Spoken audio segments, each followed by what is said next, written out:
what does Gavin Spitzner believe the wealth management industry is going to look like in 5 years, 10 years, and 20 years? Wow. It's not going to be one thing. No, yeah.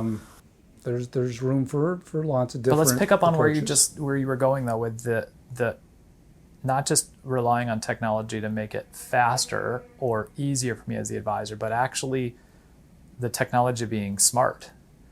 Right. I'm not gonna. I mean, I hate using the word artificial intelligence because I think it gets batted around like a ping pong ball. And I look at AI as, I mean, there are some true artificial intelligence capabilities out there, but for the most part, when I think about this business, I think about it as augmented intelligence, not artificial intelligence. Yeah. It's an area that there's some really cool things available now and coming down the pike that, back to time, it's not magic, but it's taking the time to program your tech stack, your data in ways that make surface insights to you and to your clients more effectively, where you're using machine learning, you're using natural language processing, capabilities like that, infused into CRM to surface those insights, where it's helping you anticipate things. I mean, I think that as a client, that's what you want more than anything. It's like,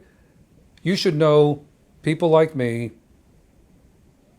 not exactly, but generally, and the types of things that we will or should be dealing with coming up before they become a problem. That's what I want. Yeah, like Google Maps telling me while I'm driving that I shouldn't take this route because traffic. And they know that because there's 1,000 or 10,000 or how many people that are plugged into their system that are sitting stuck on a highway somewhere. Yeah. And their system goes, oh, there's a traffic backup, and reroute. Right. And it could be, this gets a little big brotherish, but just to give you a sense of the possibilities through data that you might get through a client portal, and the fact that the client, you've built the trust, they want you to have access to everything in their financial life, investing, spending, all that. You can pick up some things. I mean, one of the classic examples is you see somebody buying a crib, something, getting ready for having a child. Okay. You can have we had the right conversations around those things, or they're searching for, maybe you've got some good content about retirement planning on your site, and they start to engage with that. Okay, now, even if we don't have a planned meeting for 3 months, I want to get to them right now, say, what's going on, Ron? What are you thinking about? Let's talk about what the possibilities are. I mean, that we could spend a whole session just on that retirement transition. We've got more people than ever voluntarily or involuntarily retiring early.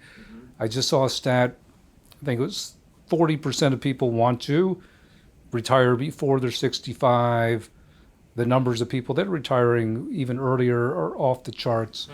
So there's so much to be done there, and help people anticipate that, think it through, and do things that they might not even have thought possible. Because on the flip side, the best savers and investors that are in the best possible shape are often the ones that don't know how to downshift. And they can't spend, and they can't, even if financially they could maybe not retire, but stop full-time work and start to do some different things earlier. They don't know how. For me, that's, and I've taken this completely off track, but yeah, good. This is an advisor that can help let's say a couple or an individual think about those things, really in a deep way. You've done an amazing job saving.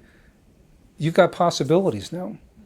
And maybe when you're 63, you want to downshift, keep your hand in something, and actually do more work when you turn 70, part-time work. But you can afford to go to cooking school, and do those things. Right. When you're active, because I mean, we've got all the stats that show, you mentioned Weekly Reader. I just had a thing about spending patterns, and what shows most people just take the RMD, and it's not aligned to really spending patterns over time. And it's just such a, I mean, it's a tragedy. I've seen this personally. We all have examples of people, parents, aunts, uncles, friends, that they don't know, and they, if somebody was guiding them, they might have said, you know what, I can do something different. I can afford to do it.